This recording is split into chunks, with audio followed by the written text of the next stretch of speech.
Tarihler 1444 yılını gösterdiğinde Osmanlı ordusu Sultan II. Murat önderliğinde Varna Ovası'na ilerliyordu. Bu, Nibolu Meydan Muharebesi'nden sonra Osmanlı Türklerinin karşısına çıkan en büyük Haçlı ordusuydu.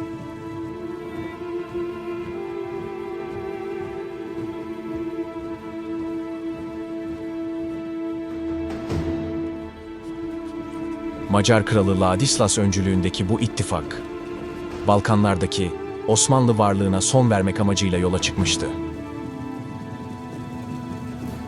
Oysa kısa süre önce imzalanan Seged'in Antlaşması, taraflara 10 yıllık bir barış vaat etmişti. Sultan II. Murat da bu anlaşmaya güvenmişti. Osmanlı tarihinde benzeri görülmemiş bir adım atarak tahttan feragat etmiş, yönetimi genç oğlu II. Mehmed'e devretmişti. Bu kararın arkasında yalnızca siyaset yoktu. Çok sevdiği oğlu Şehzade Alaeddin'in ölümü sultanı derinden sarsmıştı. Ancak düşmana güvenilemeyeceği kısa sürede anlaşıldı. Papa, Müslümanlara verilen sözlerin geçersiz olduğunu ilan etti ve Avrupa'da yeni bir Haçlı Seferi çağrısı yapıldı. Bu kararda Osmanlı tahtında henüz 12 yaşında bir sultanın bulunması ve devlet erkanı arasındaki görüş ayrılıkları da etkili olmuştu. Ordular yeniden toplandı ve Balkanlara doğru disiplinli bir ilerleyiş başladı. Osmanlı için anlaşma fiilen sona ermişti. Bunun üzerine Sultan Murat, oğlu ve devlet erkanının çağrısıyla yeniden ordunun başına geçti. Bu kez karşısında dağınık bir kuvvet değil, organize ve planlı bir Haçlı ittifakı vardı. Osmanlı ordusunun sayısı, kaynaklara göre 40 ila 50 bin arasındaydı. Rumeli kuvvetleri, Anadolu'dan gelen birlikler ve akıncılar seferdeydi. Sağ ve sol kanatlar tecrübeli sipahilere emanet edilmişti. Ancak ordunun asıl vurucu gücü merkezdeydi, Yeniçeriler.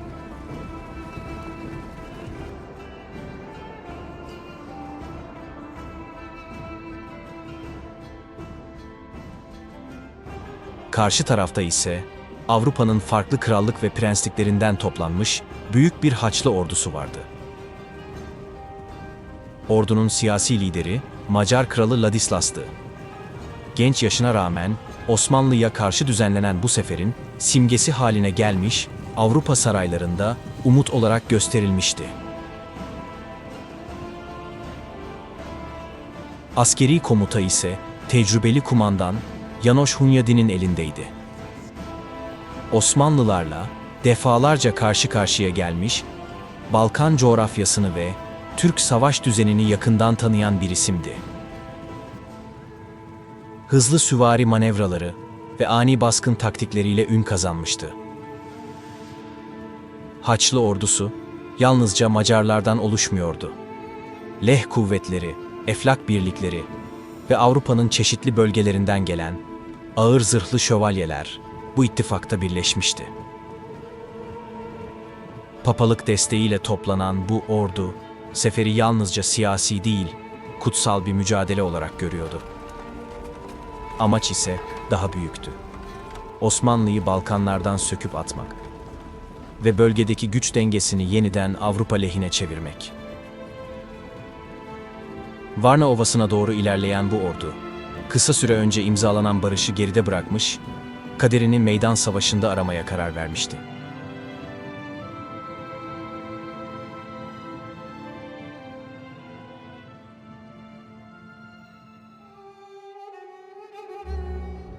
Varna Ovası'nda iki ordu karşı karşıya dizilmişti.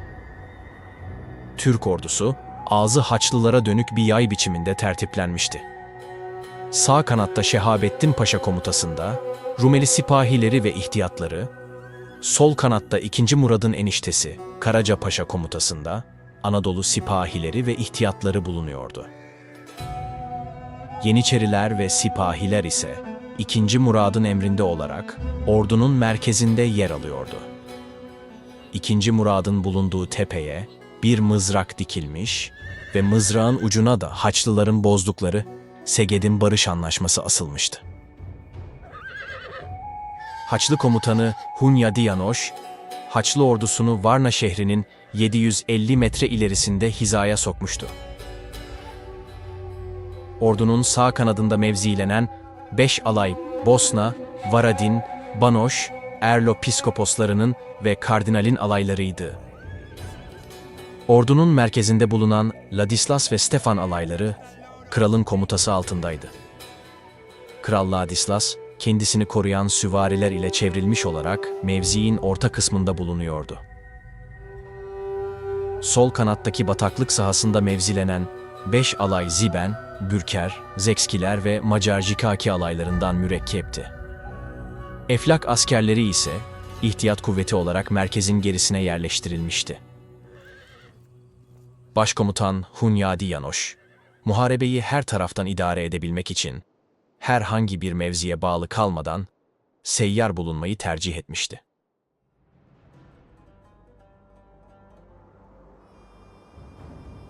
Türk tarihinin en önemli meydan muharebelerinden biri olan Varna Savaşı. 10 Kasım 1444 sabahının erken saatlerinde Türk taarruzuyla başladı.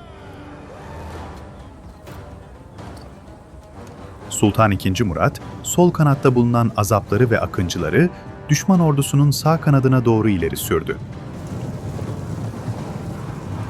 Bu hamleyi fark eden Macar komutan Hunyadi Yanoş da sağ kanadını ileri çıkararak Türkleri karşılamak istedi. 4 nala ilerleyen çevik Türk atlıları iki ordu arasındaki mesafe bir ok menziline indiği anda düşman safları üzerine yoğun bir ok yağmuruna başladılar.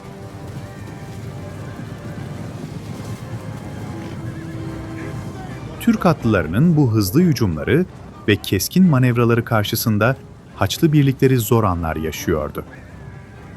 Ancak Haçlı süvarileri ağır zırhlarla donatılmıştı. Bu yüzden Türk okçularının atışları beklenen etkiyi tam olarak gösteremiyor, süvariler nispeten az kayıp veriyordu. Ok atışlarının yetersiz kaldığı anda Türk akıncıları kılıçlarını çekti ve büyük bir cesaretle düşman saflarının arasına dalarak yakın muharebeye giriştiler. Macar süvarilerinin aynı sertlikle karşılık vermesiyle savaş alanında son derece çetin bir mücadele başladı. Muharebenin ilerleyen saatlerinde Türklerin bu kanatta ilerleme kaydettiğini gören Hunyadi Yanoş, yanına Erlo piskoposunun alaylarını da alarak sağ kanat üzerindeki baskıyı artıran Türklere karşı yanaşık düzende taarruza geçti. Macar komutanının bu hamlesi, savaş alanındaki dengeleri bir anda değiştirdi. Haçlı süvarileri ağır zırhları sayesinde az kayıp veriyor, buna karşılık hafif zırhlı akıncılar ve azaplar giderek zor bir duruma düşüyordu. Varadin piskoposuyla Kardinal Cesarini'nin alayları da taarruza kalkınca, Türk akıncıları ve azapları düzenlerini kaybederek geri çekilmeye başladı.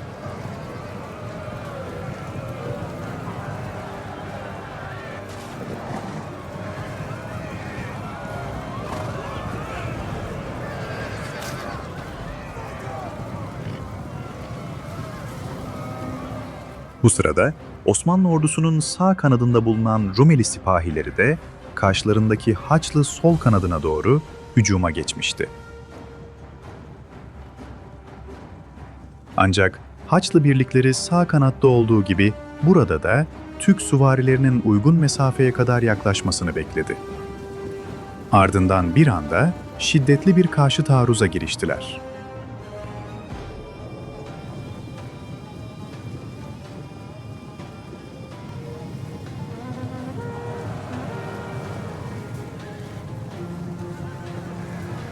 Haçlı sol kanadının güçlü baskısı karşısında Rumeli sipahileri geri çekilmek zorunda kaldı ve ilk mevzilerine kadar geriledi. Fakat Osmanlı ihtiyat birlikleri hızla devreye girdi. Takviye edilen Rumeli süvarileri kısa süre sonra yeniden hücuma kalktı.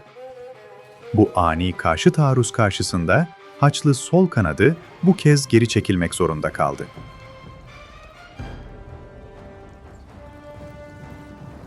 Sol kanadının zor durumda kaldığını fark eden Haçlı ordusunun başkomutanı John Hunyadi, merkezde bulunan Kral Ladislas'ın alaylarından birini emrine aldı ve hiç vakit kaybetmeden zor durumda kalan sol kanada doğru harekete geçti.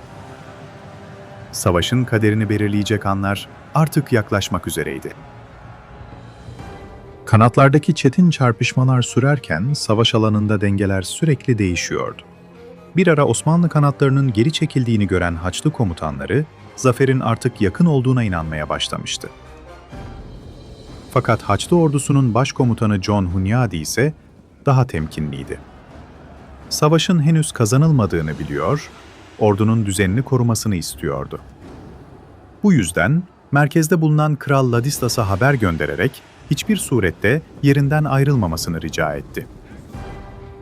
Fakat savaş meydanında bambaşka bir düşünce filizlendi. Genç Kral Ladislas, Osmanlı kanatlarının geri çekildiğini görünce zaferin artık kesin olduğuna inandı. Üstelik bu zaferin şerefini başkomutanına kaptırmak da istemiyordu. Büyük bir ün kazanma arzusuyla Ladislas, Hunyadi'nin bütün uyarılarını bir kenara bıraktı ve yanına seçkin şövalyelerden oluşan birlikleri merkez ordusuyla birleştirerek topyekün Osmanlı merkezine doğru hücuma geçti. Hedefi, Osmanlı ordusunun kalbi sayılan tepeyi ele geçirmek ve bizzat sultanı öldürerek savaşı tek darbede bitirmekti.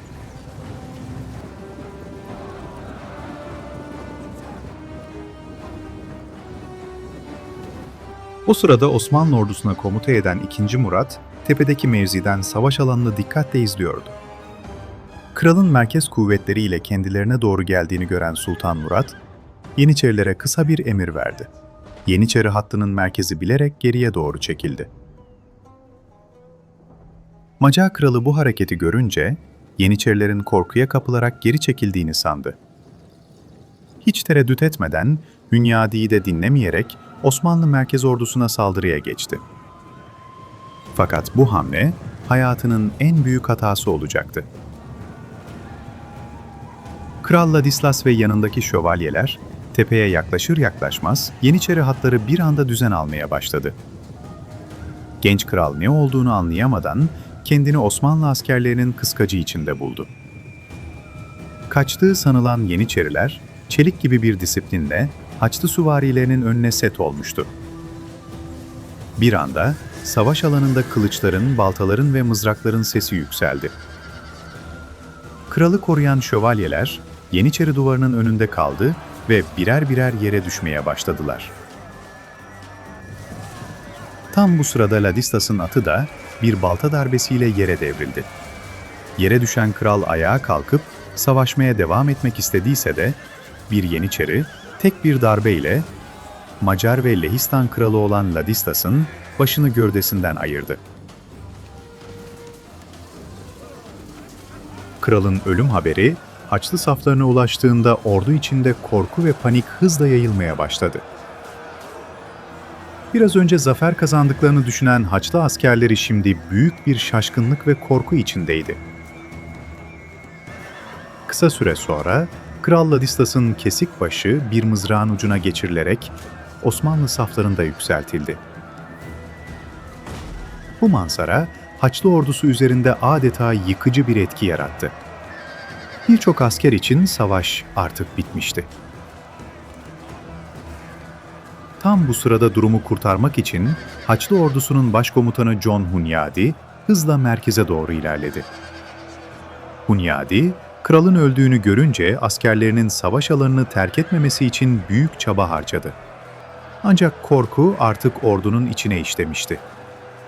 Durumun artık kurtarılamayacağını anlayan John Hunyadi, yanına alabildiği birkaç bin askerle birlikte savaş meydanından çekilmek zorunda kaldı.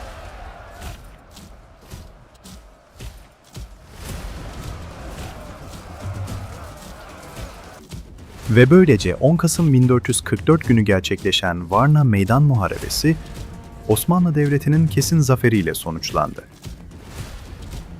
Osmanlı ordusuna komuta eden 2. Murat, bu büyük zaferle birlikte yalnızca bir savaş kazanmadı.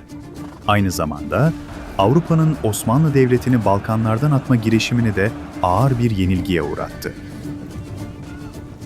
Varna Meydan Muharebesi, Osmanlı Devleti'nin Balkanlardaki hakimiyetini yeniden sağlamlaştırdı ve Avrupa'da Osmanlılara karşı düzenlenen büyük Haçlı seferlerinden biri burada, Varna Ovası'nda sona erdi.